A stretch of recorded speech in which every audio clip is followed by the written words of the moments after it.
Bueno, ya les comentábamos que desde esta semana la Ciudad de México entrará en una fase de transición de semáforo rojo a semáforo naranja con un programa calendarizado de reinicio de actividades en diferentes sectores.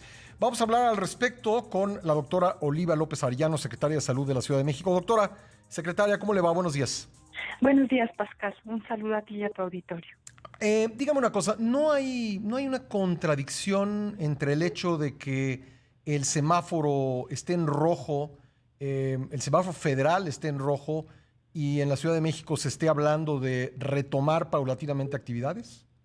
No, porque seguimos en semáforo rojo.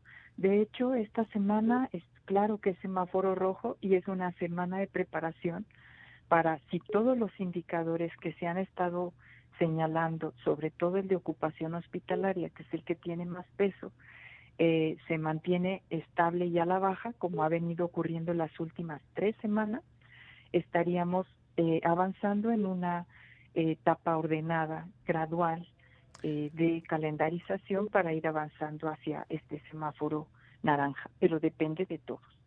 Ahora, y depende también de la evolución del virus, ¿no? Es decir, mi pregunta es si se puede programar algo sabiendo pues que este virus es muy caprichoso, digamos. Incluso sé que pues depende mucho de lo que todos hagamos y ahí sí no quiero decir que no haya un nivel de responsabilidad individual y colectiva, pero pues también el virus pues se comporta de maneras insospechadas. ¿Es posible programar algo en un escenario de estas características?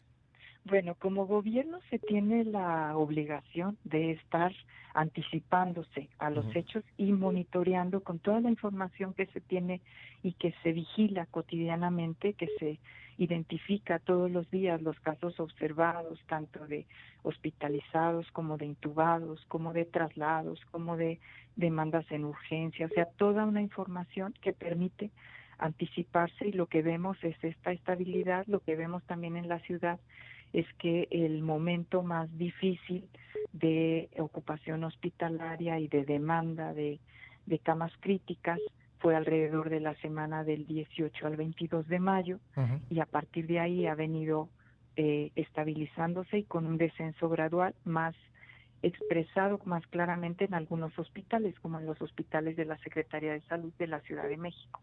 Entonces, frente a eso, nosotros tenemos la tarea de, con bases científicas, técnicas, viendo las mejores prácticas en otros países que ya pasaron por esta fase, pues de ir planteando un retorno gradual. Aquí algo que es muy importante es que la jefa de gobierno está impulsando, presentó el programa de detección, protección y resguardo de casos COVID-19 y sus contactos, que tiene 5 componentes muy importantes. Una campaña de información casa por casa, justamente para atenuar esto que muchas veces en las periferias, en algunos grupos, no se conoce las medidas, no se conoce sobre el virus o no se le tiene, digamos, suficiente apego a estas medidas. Ujú. Un protocolo de atención temprana, sobre todo orientado a personas con comorbilidades, diabéticos, hipertensos, personas con obesidad, para dar un seguimiento intensivo y atenderlos tempranamente, que no se compliquen. Un fortalecimiento del sistema Locatel, SMS, que es muy importante, nos ha permitido como gobierno identificar más de cerca de 500,000 personas que han llamado y a las que se les ha dado un seguimiento automatizado y orientación.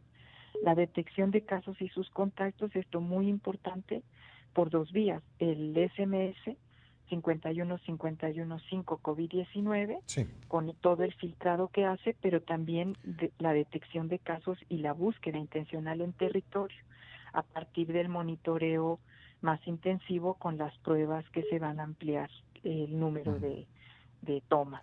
Y el kit médico y de apoyo alimentario. Entonces se tiene esto y se tiene por otro lado todos los lineamientos, todo el trabajo que se ha venido haciendo con empresas, con productoras de servicios, con distintos espacios que están en comercio, en servicios y que tienen que tener lineamientos de seguridad sanitaria tienen específicos y los tienen que cumplir.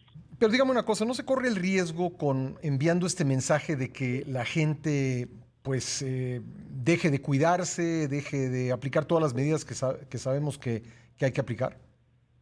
Pero ese no es el mensaje que se está enviando. El mensaje que se está enviando es este cuidado solidario de protegerse cada uno y proteger a los demás ya es para siempre. Tenemos que incorporar estas reglas básicas que ya se comentaban, que si no tienes que salir es mejor quedarte en casa, que si sales hay que protegerse con el cubreboca de uso de manera adecuada, lavado de manos, gel, sana distancia, estornudo en el ángulo interno del codo.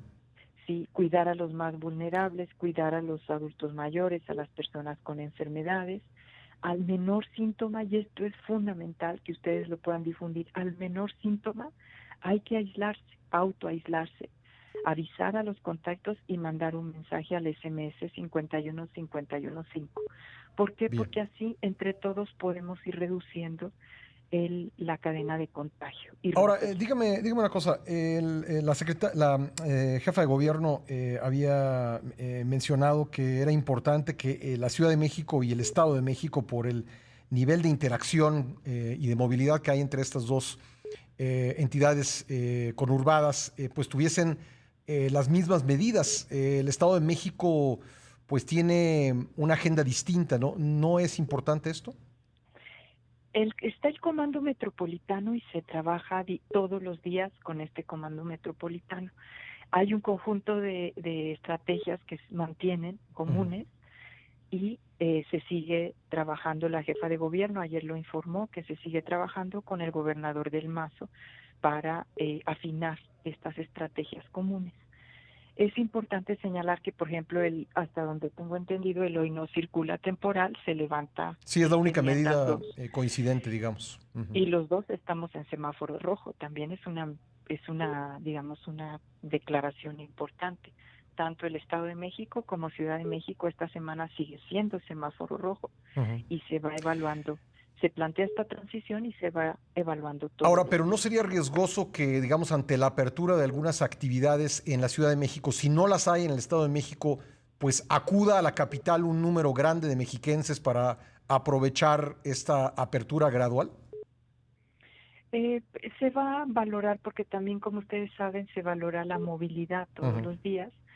El secretario de Movilidad presenta y la jefa de gobierno todos los días los datos de los distintos transportes públicos.